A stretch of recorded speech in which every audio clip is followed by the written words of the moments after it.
This year, the Co-operative Bank is making youth empowerment a priority.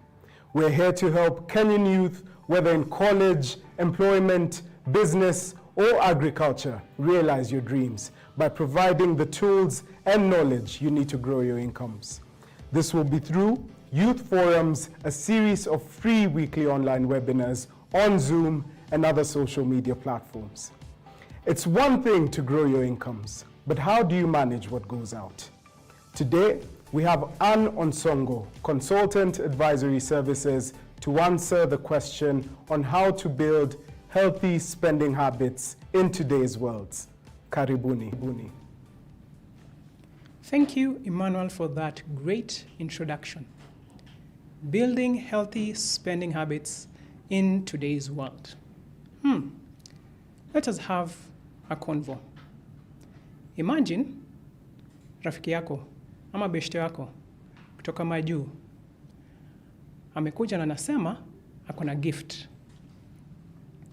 Now this gift of course is in money terms. Either anataka uchukue 100k saizi ama 5 million in 6 months. Let's think about that. 100k right now or 5 million in 6 months.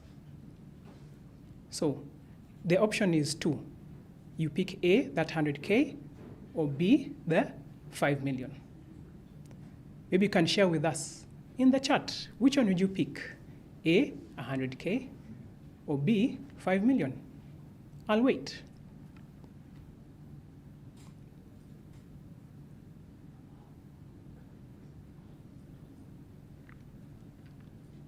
Have you made your pick?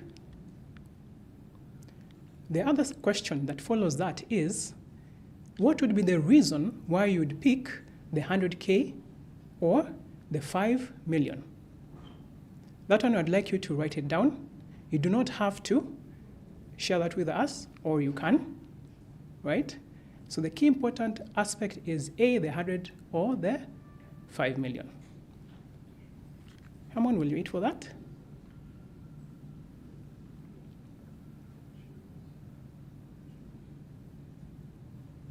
Great. Once you have picked that, we shall come back to that a bit later. Now, just like beshte wako, ambaye ametoka majuu, amesema, hey, mimi niko na hii gift. Now, by the way, it is in foreign currency. Maybe you're 100k ama you're 5 million. And we shall see what you have picked as we continue. In the same way, today, we also receive money. We call it money flow. So what I usually like saying is money is like a river, right? And we are like buckets, right? And we need to direct where it is going, okay? Of course, in that case, we said that anakuletea hiyo do na ni gift. But what usually happens is that maybe tuko na ka gig hivi ama uko na side hustle, okay? And maybe your gig ni kitu kama what? Maybe wewe ni your plug, right? You are the one who connects, the one who wants to have a house and the one who owns the house. And then hiyo margin katikati unapata hiyo kidogo. Ama wewe ni mse wa ICT, right? And you build websites. That's your freelance gig. So there are many sources of what we call money inflows. Remember, and you can see the diagram there, we have two types. We have the red and the green, okay? Most of the time, pesa ikiingia, unasema wa, niko na rent lazima nilipe, kisha nini tena? Niko na maybe airtime. If you look at that diagram there, maybe ukachukua ka debt hivi, right? And you need to quickly pay it. What other things do we usually spend money on? You can see there. Maybe you have ikibaki kidogo, unaweza kuweka kwa savings. Okay? Maybe kuna hiyo ka entertainment, lazima ununue. Umeenda to some kibanda hivi, una spend. So there are very many other aspects. Great. On top of that, there is the outflows that we've talked about. Let us go a bit in depth into that, okay? Now, remember we said unaweza kuwa na hiyo freelancing ama side hustles. Okay? And this particular example, tumesema labda uko na hiyo 5K or 10,000. So hiyo kwa total labda unasema kwa mwezi unapata 15 kama una salu. Haya, let us now go to these expenditures. We talked about rent, all right?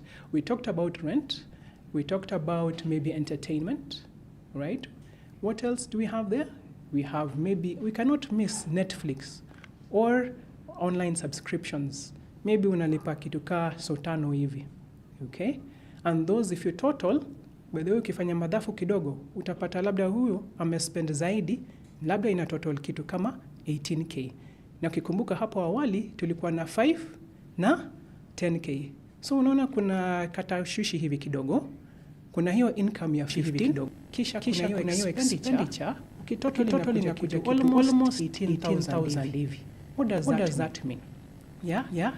On top of that, we have aspects like quick 2K. Rafiki yako anasema, anajua ni plug. Uko na do, because anajua kuna side hustles na gigs hivi. Anajua kuna do, anasema, nisaidie nayo 2K, unamsaidia nayo. Haya. Once you add all of that, you realize, there's a shortfall here. This way that I'm living is not what? Is not sustainable.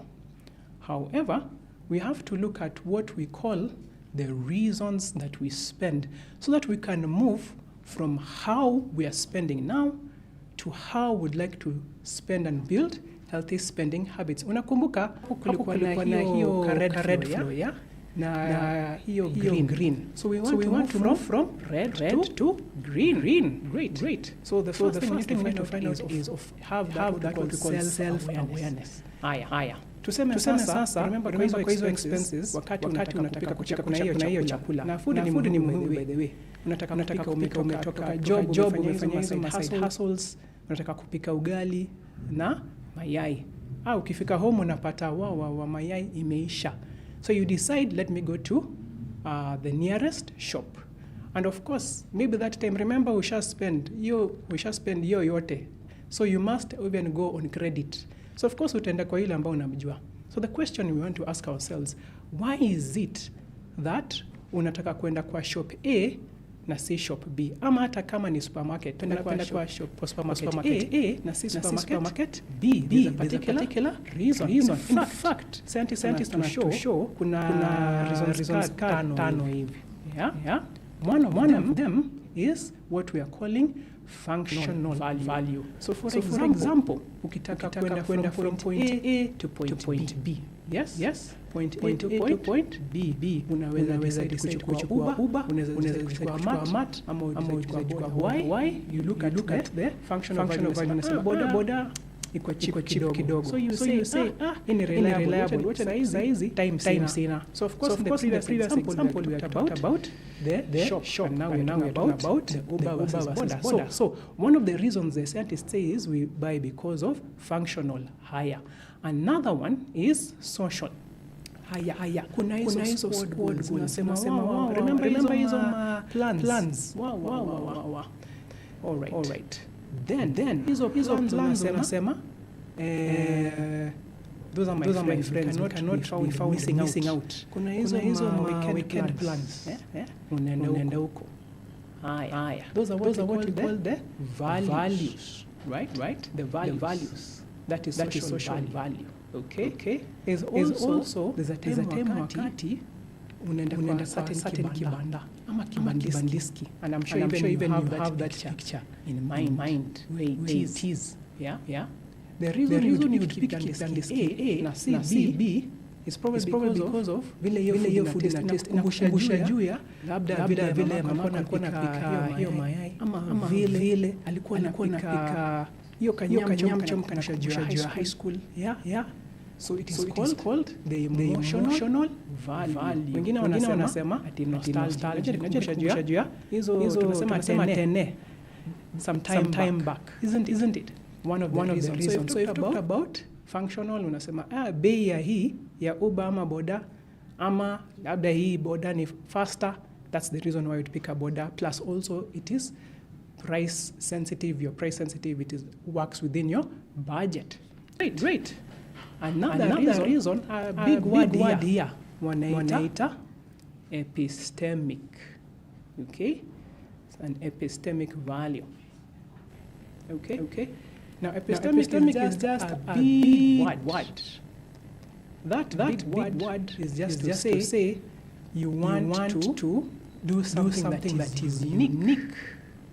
Do something that maybe you've not done before. Okay? So you find that labda unaenda kwa kibanda A na leo unataka kwenda kibanda B. Epistemic value, yani kitu tofauti. Wengine wanasema, what is the latest thing? Ama ikiwa nguo unasema, what is the latest drip? Sivyo? Wengine wanasema, what about event wise? Like now, when it comes to around March, April, tuko na Easter. So most of the times you would find that there are some particular events that happen during that time. And you cannot be caught not going there. Great.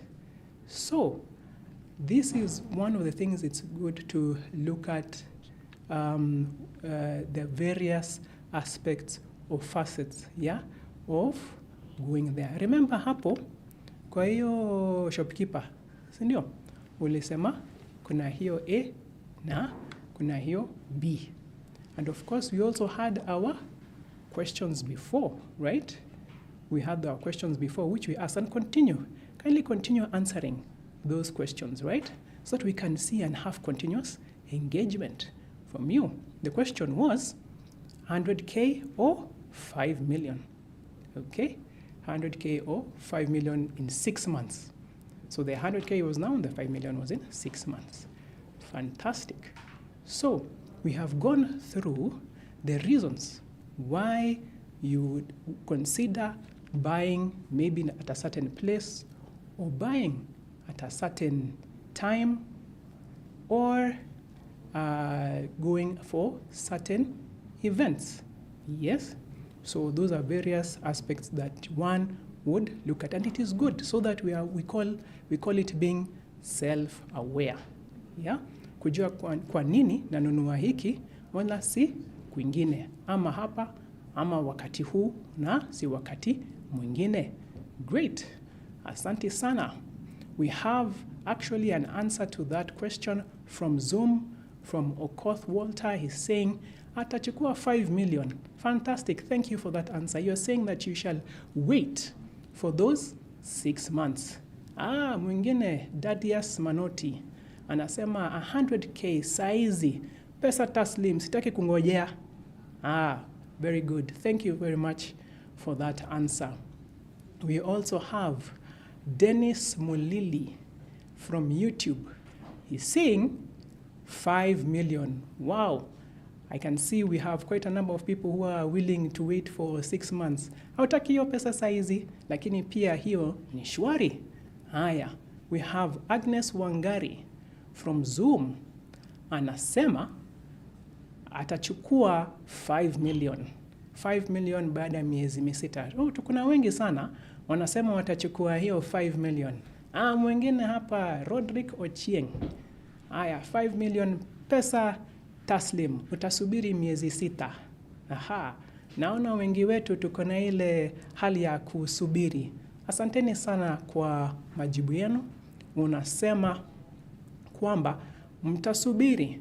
Haya basi, wacha tuendelee na yale ambayo tunaongelea hapa hivi, hapo building healthy spending habits. Sasa hapo tukikumbuka tumetoka hapo tumesema there are some various reasons tunafaa kuhakikisha kwamba tunazijua haswa. Now we can also go to another aspect of spending in this journey of building healthy spending habits. Tunasema the way we spend now and the way we used to spend kitambo, by the way, kuna tofauti, sivyo? Hata we mwenyewe ukifikiria miaka 15, 20, tuseme hivi, the 50 bob that you have now, will it buy the same thing that you used to buy some time back? Ama hata so moja, right? If you go to the shop tuseme miaka 15 iliyopita and 100 shillings, would you buy the same thing that you're buying now? Most probably not really. That shows you that there is a bit of a difference. And even if you go even way before, historically, long time ago, people used to buy mainly because of need, and also they were limited, right? In distance, pahali ambapo waliweza kupata kitu hiki ama kingine, labda haukuweza kuipata kwa virahisi kama sasa, right? If you look even at the resources, hawakuwa na pesa kama vile tunazo sasa hivi, because there's been a change, okay? So of course that means if there's a change in the way things are, in the money, in the income, and even in how to access, yani vile unaweza kufanya, inamaanisha hata hivyo vile tunavyo spend lazima itakuwa tofauti. Now, hiyo tofauti ni ipi? We've said historically there was minimal resources, na sasa hivi we have more resources. Na sasa scientists wanatuambia vile tunavyonunua sasa hivi inaitwa consumerism. Na hiyo consumerism is just a big word to mean vile tunavyo spend sasa hivi, we are connecting it a lot to our identity, right? Unasema huyu mtu ameweza kununua 1, 2, 3 ama hiki na kile, inamaanisha labda status yake iko hivi, na yule mwingine akinunua namna hii inamaanisha status yake iko vile. Now the question is, consumerism, is that really healthy? Let us look at what we are calling hizo principles ambazo zina define hiyo consumerism, right? Wacha tuziangalia wanasemaje. Wanasemaje kwamba consumerism kulikuwa na nini? Ni kupurchase ili kuonyesha wale wengine vile nivyomefika. Public show. Unanunua kwa sababu unanunua 1, 2, 3, labda ni gari ya aina hii na wala si nyingine. You're doing it for the public. Hiyo inaitwa consumerism. You're tying your identity to what you're buying. Nyingine ni kuamini kwamba kile ambacho unachokinunua itakuletea nini? Furaha. Naam. Now, whether that is true or not, we shall continue to look at it as we continue.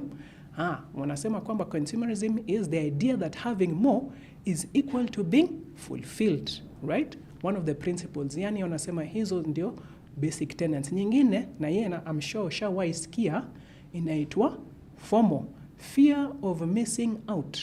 Unasema kwamba nisiponunua, basi siko na langu halipo, right? So now these are the basic tenets of consumerism. Buying to keep up with the trend. Unaona mtu amenunua hiki, nami pia nakimbilia haraka haraka niende nikinunue, hata mimi nisishikwe kwamba siko. Haya basi. There are still other aspects of this consumerism, right? And these aspects are, of course, we cannot leave out the aspect of social media. Sivyo?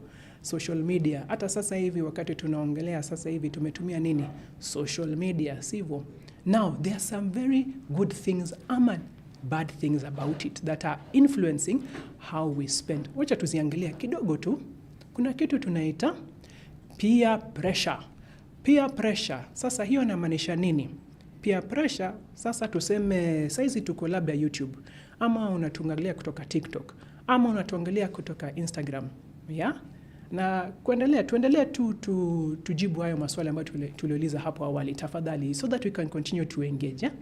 Now, let us go back to what we are talking about here, social media na aspect vile imefanya to spend. Ukiscroll, of course, kwa hii social media, kwa Instagram, tuseme wewe ni mtu wa TikTok, right?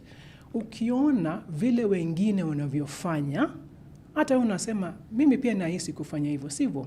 I mean, I'm sure that is quite common. Hiyo tunaita peer pressure, and it influences us. Most of the times, it is not very good influence, but we can manage it. What about hawa tunaita influencers? Influencers pia, there is an aspect that they add onto it. Now, we usually say they like looking at what we are calling the premium, yani zile vitu za juu. Huwa wanaangalia. Wengine wanasema mimi nimeona 1, 2, 3 akivaa digaga za aina hii, nami pia nitavaa hivyo.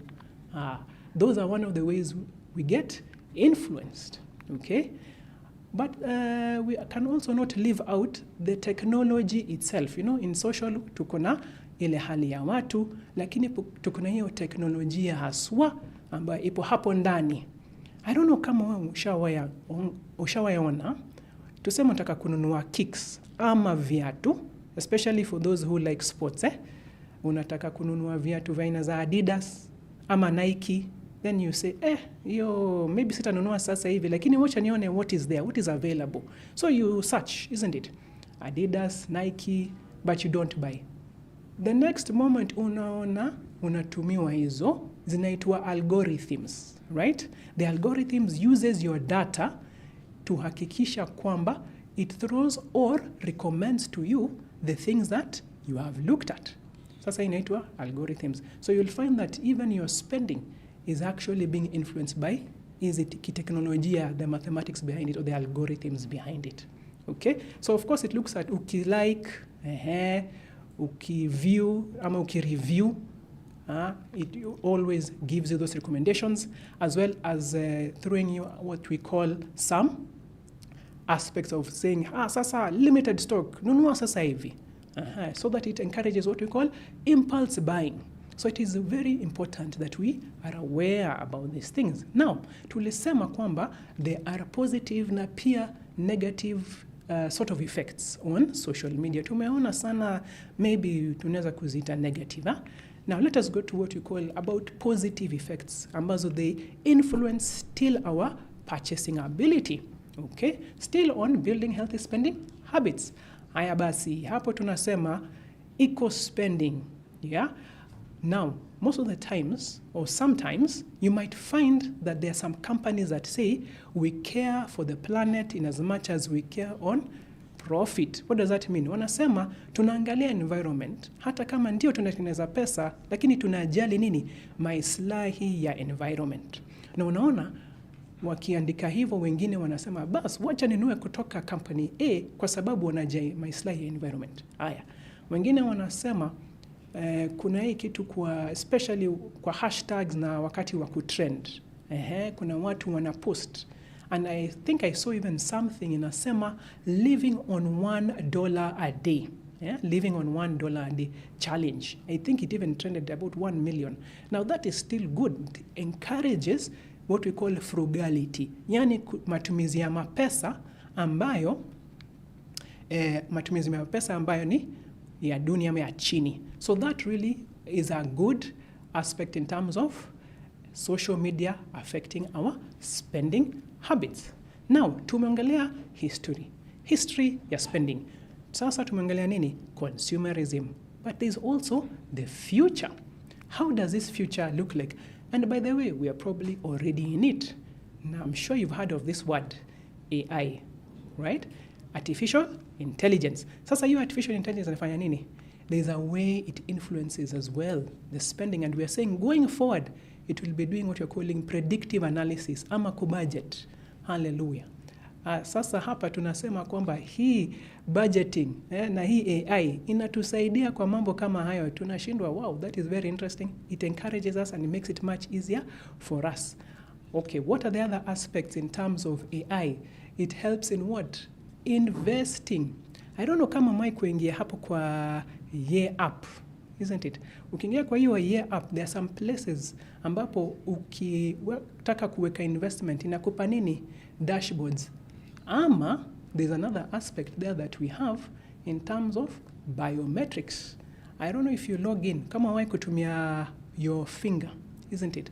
If you want to log in or get some authorization, we can authorize as you enter, isn't it? Or as you log in, or as you make the payment. Great. So as we continue to have this talk with you, please remember, we can always engage, right? Continue to send those questions or any other comments that you might have. And actually, I can see we have one question right here from Zoom. It says, Choice B. Anasema kwamba kwa ile swali ambayo tuliza la kwanza, anasema you have two options, Kenya shillings 100,000 or 5 million in 6 months. Anasema atachukua option B, 5 million. Kwa sababu gani? It serves as a cushion for unforeseen future events. Asante sana Agnes kwa kusaidia na jawabu lako hapo.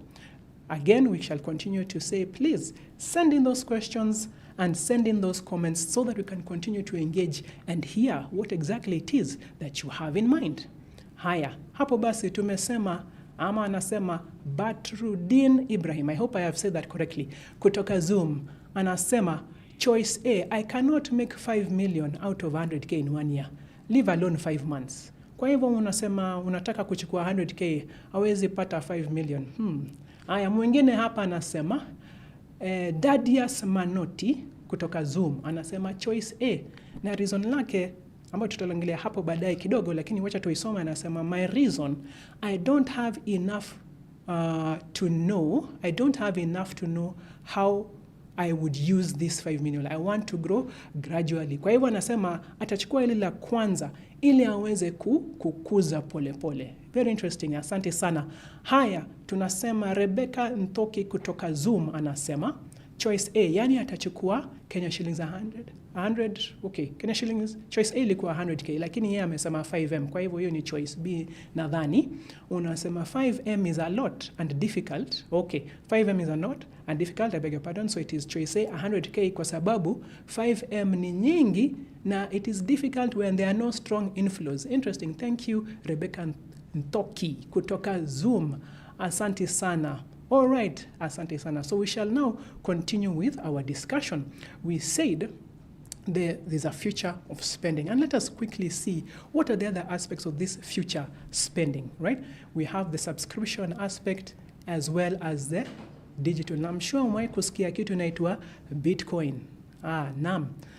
Your Bitcoin is now in today's age is saying what are the other alternatives that we are able to place our money in. So now that is the future of spending. Sasa, kuna swali hapa hivi, ningependa kuuliza. Swali nyingine, let us look at this question. And it is actually based on a story that I heard about. Sasa kuna yu rafiki ambaye leka rafiki yake. Na rafiki yake anakaa huko Karen. Tuseme, for example, that's just an example, but it's a true story, but they're not actually staying in Karen. Akasema, akaenda kuongea juu haya mambo ambayo tunaongea juu leo kuhusu financial management ama investments. Akamuuliza, je, uko na savings au la? Of course, alijua kwamba hu lazima ana pesa. Now, the question, of course, we're asking today is someone who lives in Karen rich, wealthy? Alishtuka kusikia kwamba mwenyewe ama rafiki yake hakuwa ameweka akiba. And why is that possible? So it is true that, remember when we talked at the beginning, we had the different rivers. Do you remember that? We had the red flow and the green flow. Now, when it comes to healthy spending habits, it is not actually how much income is coming in, it is actually how much we are able to retain. Sasa huyu rafiki alishtuka kwa nini? Kwa sababu huyu akona income juu. Akona income ya juu, sivyo? Lakini matumizi yake pia ni ya nini? Ni ya juu. Kwa hiyo inamaanisha yale ambayo yanabaki ni kidogo sana. Ama labda hata hakuwa nayo. Kwa hivyo inamaanisha akipoteza that work right now, it will be quite a bit of an issue, isn't it? So this is what we are calling or differentiating between being rich and being wealthy. So it is important that we factor that in, that it's not really how much that you earn that is quite critical, it is how much you retain. And we look at what are these disciplines of ensuring we're able to retain that, right? Good.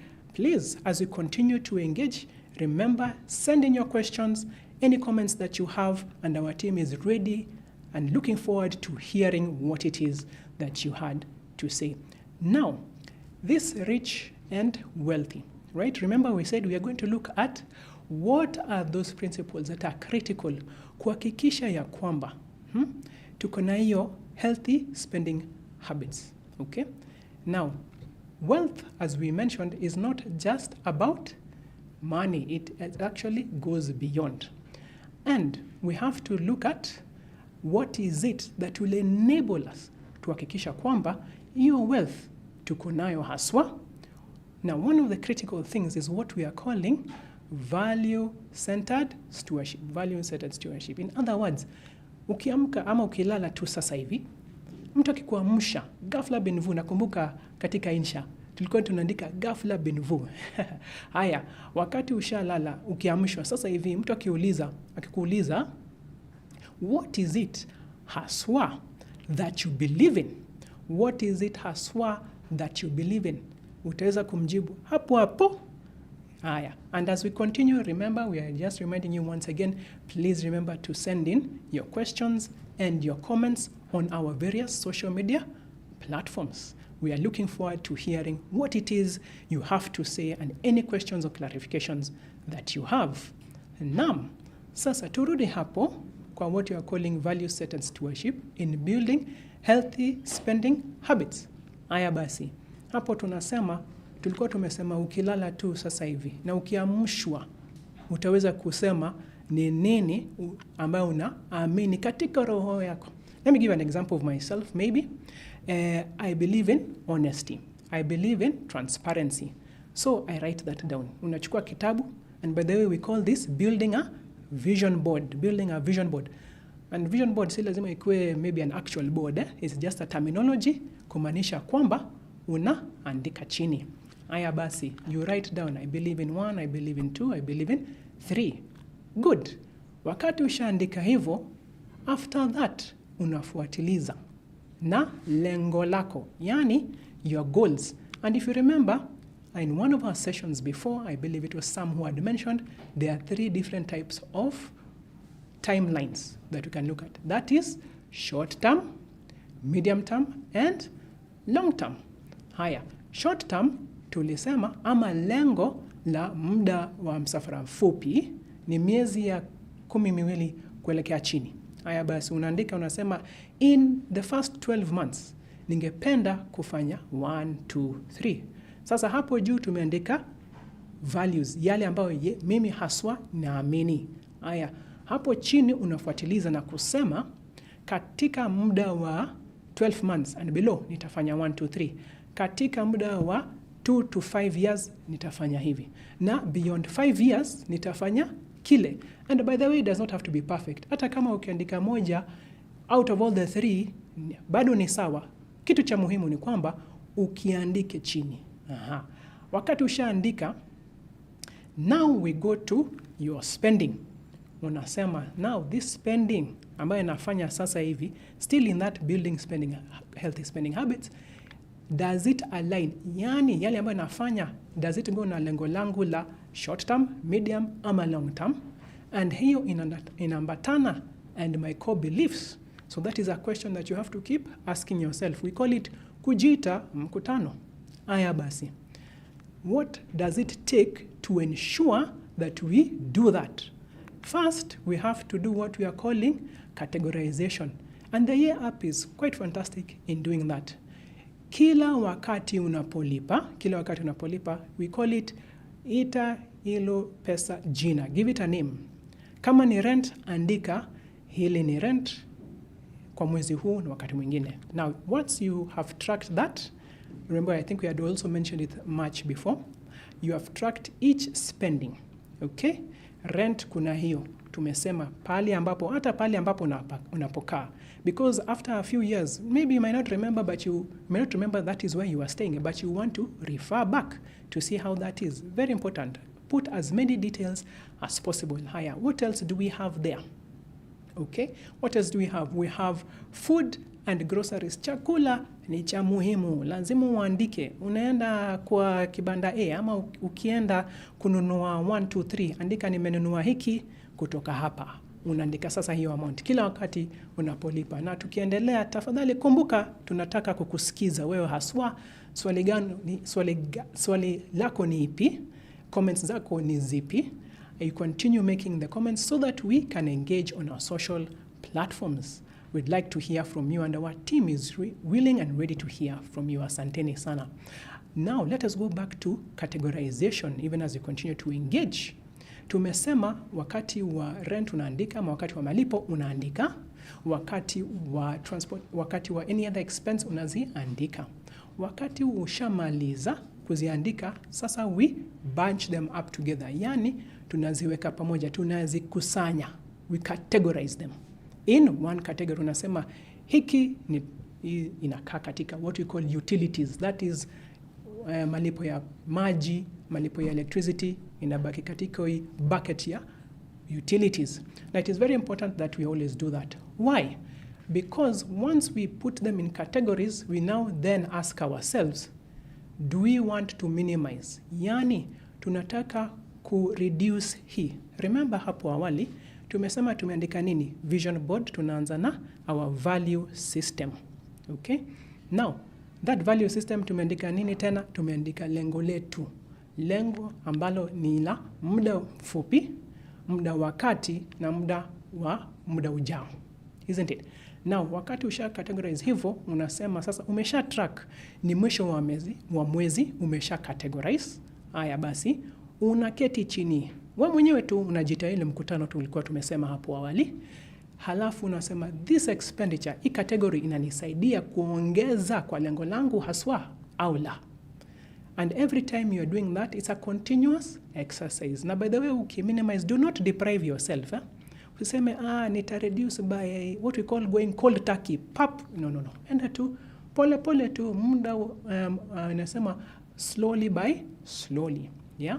Just go pole. Reduce by maybe 1,000 shillings if it's in a particular category. Okay?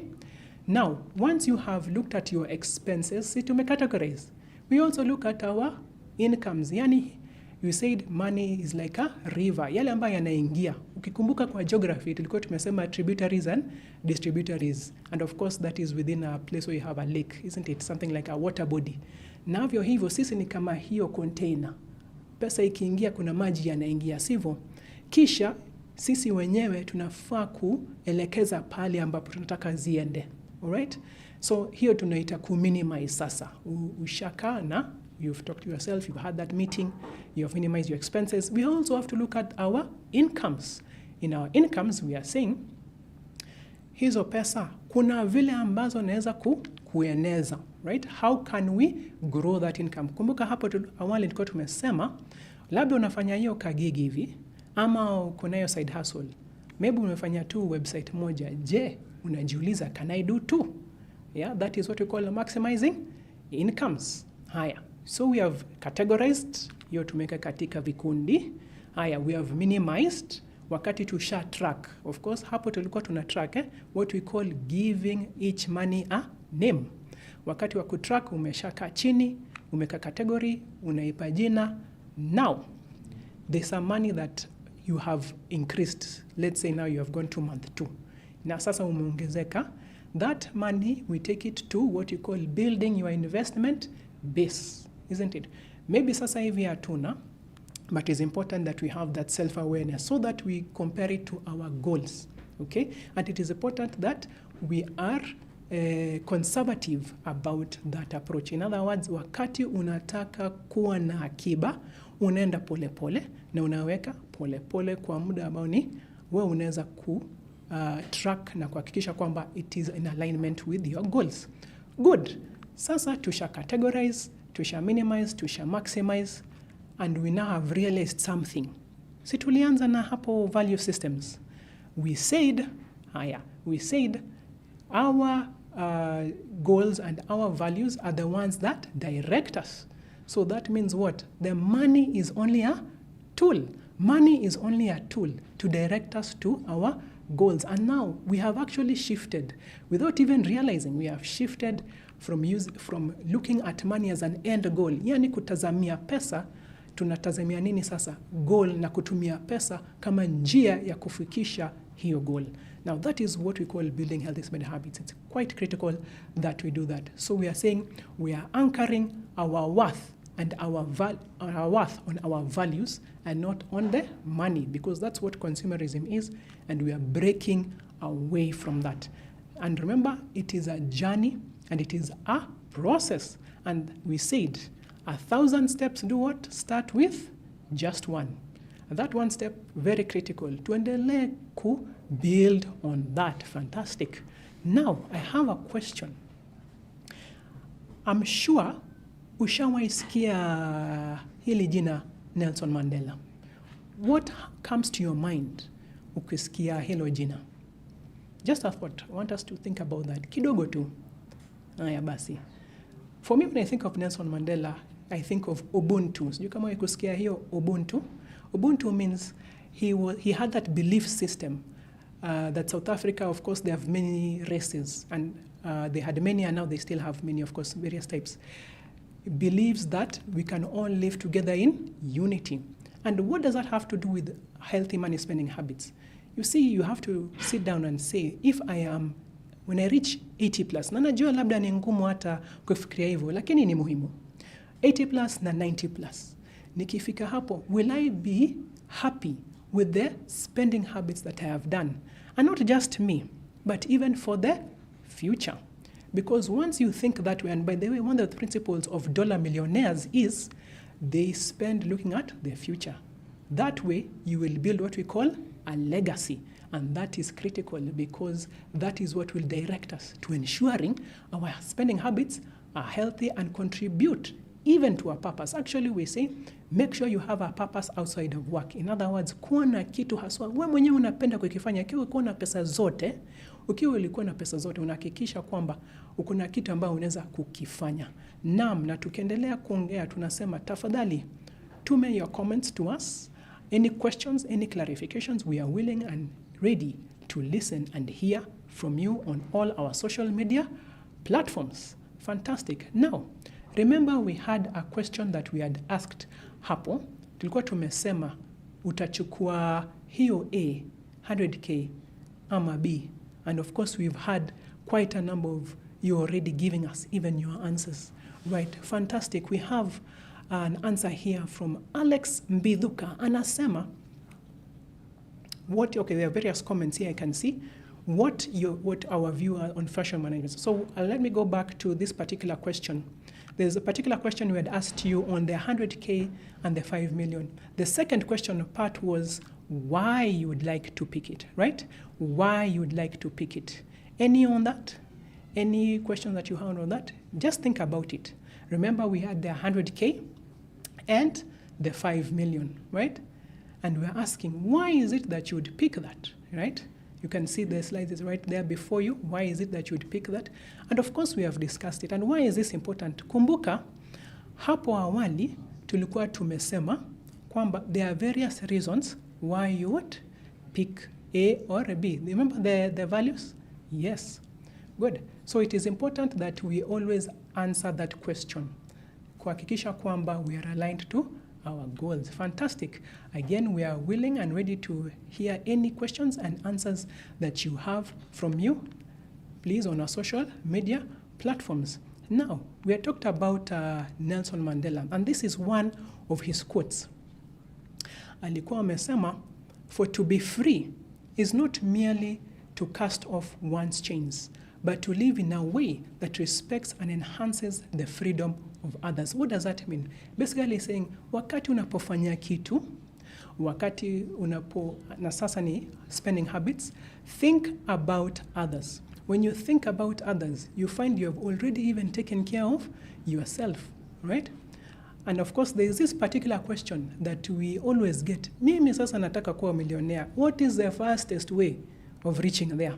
Hey, there's a particular dollar millionaire who said, you don't need high income, neither do you need all of that income to be a millionaire. What you need is just 3 things. Number 1, discipline. Number 2, frugality. And number 3, long-term focus, right? Sasa, maybe those could be a big, the words may be a bit big, but basically what this particular financial is saying, wakati ukiwa unataka kuwa millionaire, hakikisha kwamba uko na ile utiifu wa kufanya kitu. Na katika hiyo hali uzoefu pia na ya kuifanya. Utiifu, uzoefu na ule mwangalio ama mtazamio wa mbele, right? So it is critical that you have 3 things. And if you maybe are not able to remember some of the things that we have discussed today, right? Just remember these 3 things. Number 1, have written down your value system, or have you written down the particular goals? Yeah, your value system, have you written down your goals? And number 3, this spending that I am doing, does it align with these goals? Okay, good. So thank you very much for that. I can see we have some particular questions. We are willing and ready to hear from you. Let us continue engaging. I see there's a question here or a comment here from Alex Biduka. Keep sending in your questions as I read this one. What is my view? He's asking from Zoom, what is my view on putting your one's financial statements on an AI tool to analyze the spending habit?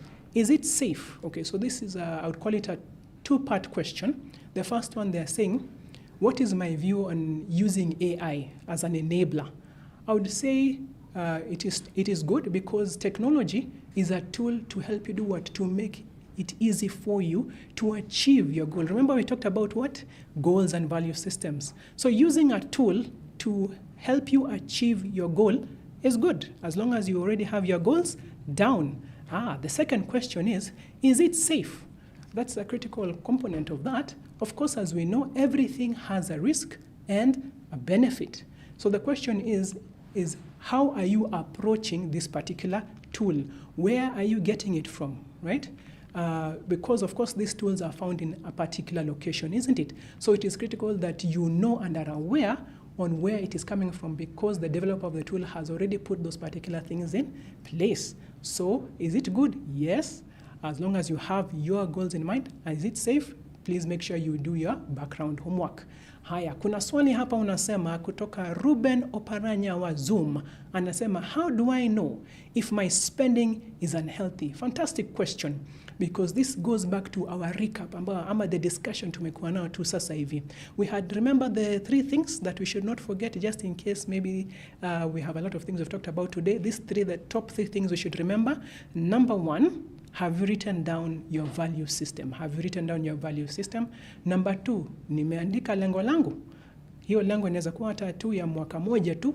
So you ask yourself, this spending that you are doing, which is the number 3 point, does it align, inaambatana na lengo langu fupi ama la kati ama la ujao, wakati ujao? That is how you know it is a healthy spending habit. Thank you very much for that question. We have a question from X by Brayo. Anasema, what is a practical difference between being rich and being wealthy? What is a practical difference between being rich and being wealthy? And we'll go back to ile story ambayo nilisikia. Unakumbuka ule picha ambayo tuliweka wa rafiki yangu alikuwa anasema na Karen, right? So wealth encompasses much more than just money or in money, isn't it? Rich really refers to one aspect of, let's call it the bigger aspect of wealth, right? So being rich mainly means you probably have a lot of income, a lot of disposable income coming in, but wealthy talks about what? The broader aspect of health, the broader aspect of health being the critical one, and even your goals, and you aligning with your goals, right? So it is critical that we factor the other aspect, and for you to do that is what we've just spoken about. Make sure you have your value systems in place, make sure you have your goals, and that third point is kujita mkutano. That synchrony is important to ensure that we maintain a balance. Yes, so wealth has that aspect of balance. Haya, kuna swali hapa kutoka YouTube. Olive anasema, how do we stay financially disciplined in a world where payments are instant and pressure from social groups and family is high? I do not want to seem broke. So there are very many components in that question. Thank you very much, Olive. And let us go back to that. Anasema, how do you stay financially disciplined? Aya basi. To stay financially disciplined, again, we shall go back to what we have said. Angalia value system yetu. You know, it is quite critical that we do this before the fact. We call it doing it before the fact. Unakumbuka kujita mkutano. Very important. Once you have already laid down your principles, ama value system, na goals, every decision, remember, spending is basically a decision, and a decision is anchored on values. So, if you've already had a mkutano, umejiita mkutano, and you've already laid them out, and they're very clear in your mind, itakuwa much easier. Maybe not automatic, it'll be much easier. Haya, number 2, once you've already done that, wengine around you, your social group, your family, your friends will see, naona Olive hapa, kuna kitu wanakifanya, na mimi pia nataka kuegemea, right? Inamaanisha, you have also influenced them. Umekuwa kama influencer kidogo. So it is important you write it down and you call them into your corner. You might find you're calling them into your corner. Utakumbuka kwa boxing kulikuwa na hiyo, I'm sure it's still there, red and blue corner.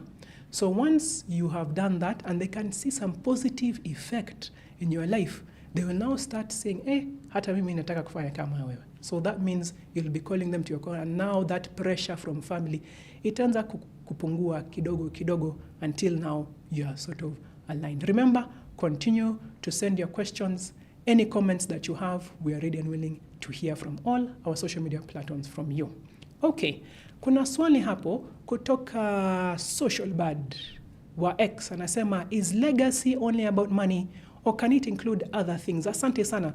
Very interesting question hapo. Remember we had talked about, of course our example was Nelson Mandela the late, right? RIP. Now, Nelson Mandela, we don't remember him mainly because of money, isn't it?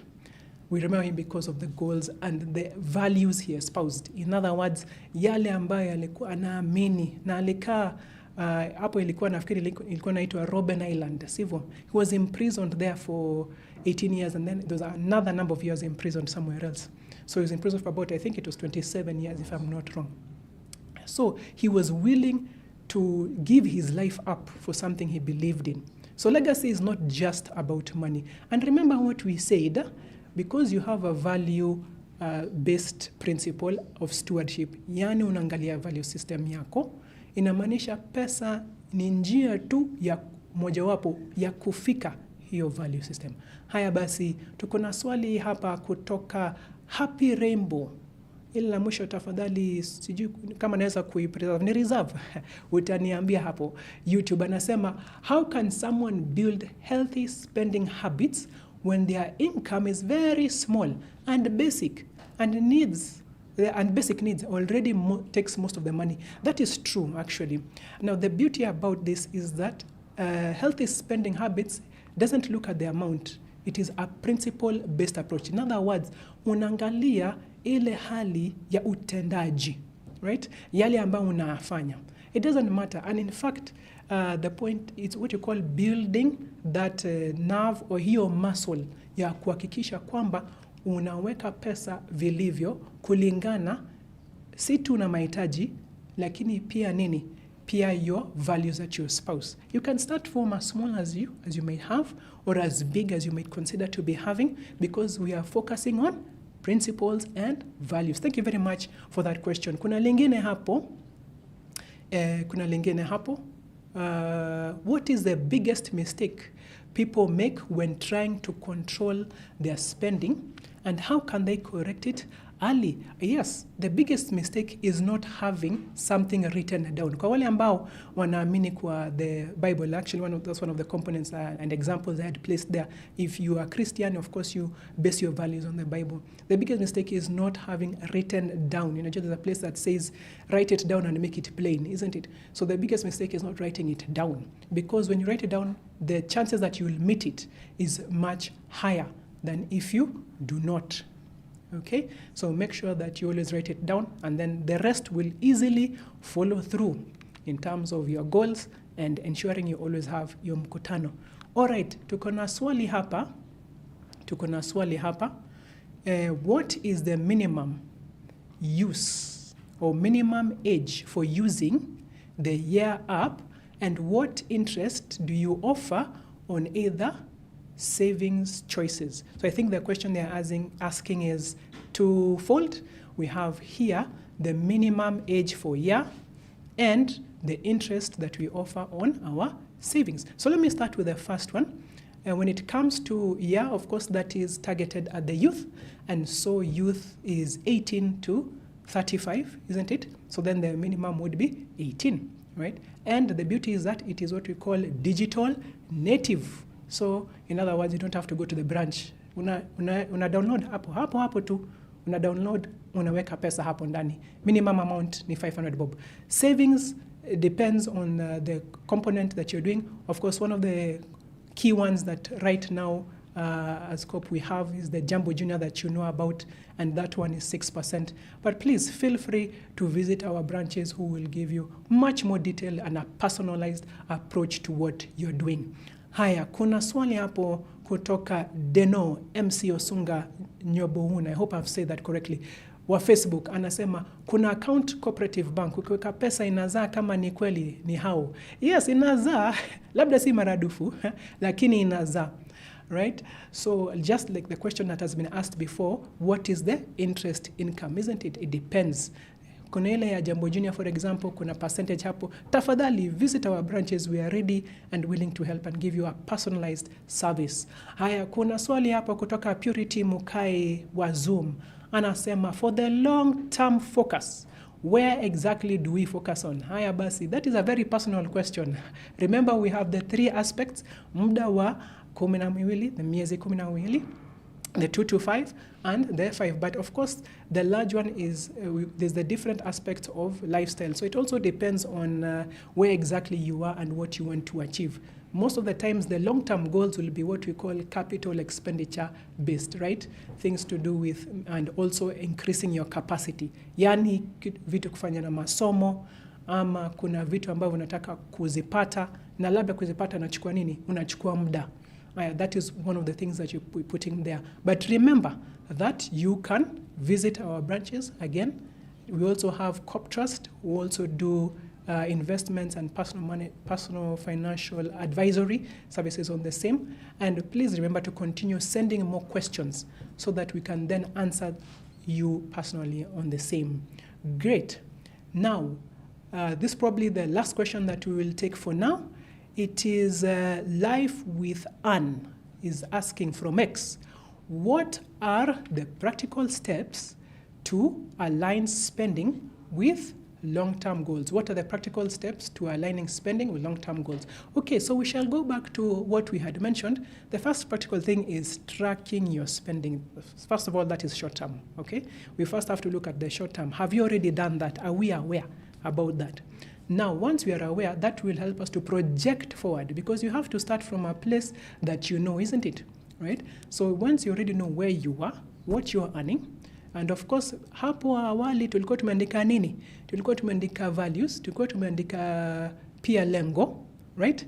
Now, once you have already known where you are, and you have already defined where you are going, basi itakuwa rahisi sana kusema, I want to now increase this, and increase another one. Okay, we still have one more question here from Lemiso JP Wazum. Anasema, can salary make you rich? Wow, that is a very interesting question there. Can a salary make you rich? Well, I'll look at it from this perspective. Do you remember ile diagram tulikuwa na hapo awali? Kulikuwa na ile red na green, sivyo? And salary, although I did not write it there, is one of those components. So if you look at one of the precepts, principles, they are growing or wanting to become a millionaire, they say you need to move from employment to being an investor. So it is what we call seed money, okay? So hakikisha kwamba unaendelea kuweka nini? Weka akiba, na hakikisha kwamba hiyo akiba inafanya nini? Inazaa nyingine. Haya basi. Great. Asante sana. We really appreciate you for joining us today. Remember, we still have other sessions coming up. Asante sana, and happy millionairing. Thank you for joining us on this week's webinar. Keep watching, keep engaging, keep sharing. Next week, we conclude the discussion with our final episode on how to start a business. Join the conversation by sending us an email at webinar@coopbank.co.ke, and we'll give you the plug. We will keep you informed about upcoming webinars through your email. Let's go, let's grow.